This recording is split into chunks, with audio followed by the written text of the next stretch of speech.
আমি 6 মাস ধরে ফলো করছি, সেই সেপ্টেম্বর মাস থেকে 1 বছরের হিস্ট্রি দেখেছি, তারও আগে 6 মাসের আমরা দেখেছি যে সেখান থেকে ওই এআই প্ল্যাটফর্ম খুব ভালো রিটার্ন করছে এবং রেগুলার করছে।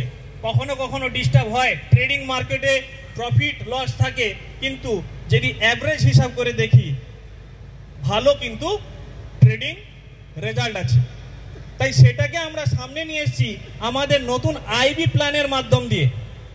এটা কোনো নতুন প্ল্যান হলো কি? এটা আমাদের পরিকল্পনার অংশ। তো কি পরিকল্পনা ছিল যে আমাদের ব্রোকিং হাউস, আমাদের যেটা মূল অস্ত্র, সেই ব্রোকিং হাউসে যদি আমরা বেশি বেশি সংখ্যক মানুষকে ট্রেডিং করাতে পারি, বেশি বেশি মানুষকে আমরা ট্রেডিং এর মাধ্যমে নিয়ে আসতে পারি, তাহলে আমরা যে ব্রোকারেজ যে ইনকাম করব, সেই ব্রোকারেজ ইনকাম থেকে, সেই ব্রোকারেজটা হবে জীবন ভরের ইনকাম। সেই ব্রোকারেজ ইনকাম থেকে আমাদের পুরানো যে আশার স্বপ্ন ছিল, সেই স্বপ্নটাকে সফল করতে সহযোগিতা হবে। এই পরিকল্পনা ছিল, প্রতি মিটিংয়ে আমি আলোচনা করেছি। তো আজকে কোনো নতুন কথা হচ্ছে কি?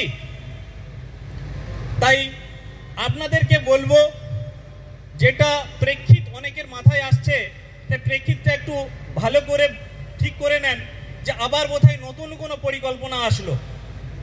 নতুন পরিকল্পনা নয়, এটা ওই পরিকল্পনারই অংশ মাত্র, যেখানে আমরা সিদ্ধান্ত নিয়েছিলাম যে 2 লক্ষ ট্রেডিং অ্যাকাউন্ট আমাদের ব্রোকিং হাউসে 6 মাসের মধ্যে বানাতেই হবে। সেই অ্যাকাউন্টটা যদি জেনারেট হয়ে যায়, আমরা যে ব্রোকারেজ আর্নিং করব, সেই ব্রোকারেজ আর্নিং থেকে আমাদের পুরানো যে সিস্টেমে পুরানো মানুষ আমাদের যে স্বপ্ন ছিল, সেই স্বপ্নটা অনায়াসে সফল হয়ে যাবে। হবে তো? তার সাথে প্রশ্ন বললো বুঝিয়ে যে ওখানে কিভাবে আইবি কমিশন ডিস্ট্রিবিউশন হচ্ছে, কত ইনকাম হতে পারে। আমাদের ব্রোকিং হাউসে 2টো আইবি প্ল্যানই থাকছে। পুরানো আইবি প্ল্যান আমি যেটা বলেছিলাম 3টে লেভেলের, সেই 3টে লেভেলের ব্রোকিং হাউসে ডাইরেক্ট যারা আইবি করবেন তারা নিতে পারেন। দেখবেন আইবি প্ল্যান 1 বলে লেখা আছে।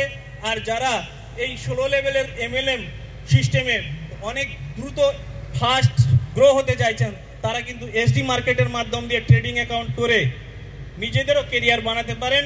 কেননা ভবিষ্যতে যে যাই বলুন, যে যেই ভাবুন, ট্রেডিংই আমাদের ভবিষ্যৎ, আমাদের সমাজের ভবিষ্যৎ। আর কোনো ভবিষ্যৎ এর থেকে ফাস্ট মানুষকে ইনকামের জায়গা দিতে পারবে না।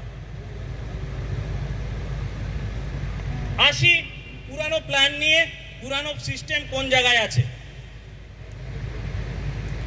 তার আগে আমি একটু আপনাদের কাছে জানতে চাই, আমাদের যে পরিকল্পনা, যে প্ল্যান, পুরানো সিস্টেম থেকে আমরা পুরনো যে প্রবলেম থেকে সেটাকে কি করে আমরা বেরিয়ে আসব এবং সুন্দরভাবে আমাদের যে স্বপ্নগুলো ছিল সেগুলোকে পূরণ করব, সেই পূরণ করার যে প্ল্যানিংটা কি কি ছিল।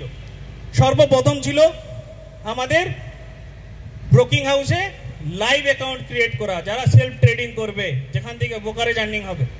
সেটার সংখ্যা ছিল 2 লক্ষ, যার মধ্যে আমাদের প্ল্যান ছিল যে এডুকেশনের মাধ্যম দিয়ে শিখিয়ে মিনিমাম 1 লক্ষ মানুষকে নিয়ে আসবো, আর 1 লক্ষ আইবি প্ল্যানের মাধ্যম দিয়ে নিয়ে আসবো।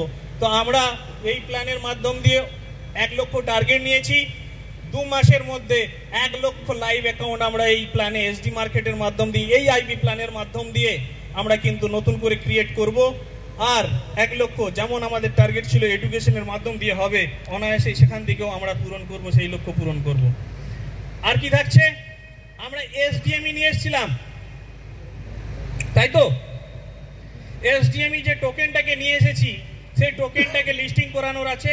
আমরা খুবই সচেষ্ট আছি যাতে টোকেনটা যত দ্রুত সম্ভব লিস্টিং করানো যায়। তার জন্য যা যা ক্রাইটেরিয়া আছে, সেই ক্রাইটেরিয়াগুলো কিন্তু আমরা কাজ করে চলেছি। অনেকের কাছেই কিন্তু অনেক নেগেটিভ ইনফরমেশন আছে, কোম্পানি হয়তো সব কিছু নতুন নতুন নিয়ে আসছে, নতুন নতুন গল্প বলছে। আমি বারবার বলছি, আমি আজ পর্যন্ত যতগুলো কথা বলে আসছি, সেই কথা থেকে কিন্তু একটা জায়গায় আমি সরে যাইনি, একটা জায়গায় আমি সরে যাইনি। আমি আপনাদেরকে যেমনভাবে কথা দিয়েছি, কোম্পানির ভালো সময় হোক, খারাপ সময় হোক, যে কোনো পরিস্থিতিতে আপনাদের সামনে দাঁড়াবো, আমি আছি, অল টাইম আছি।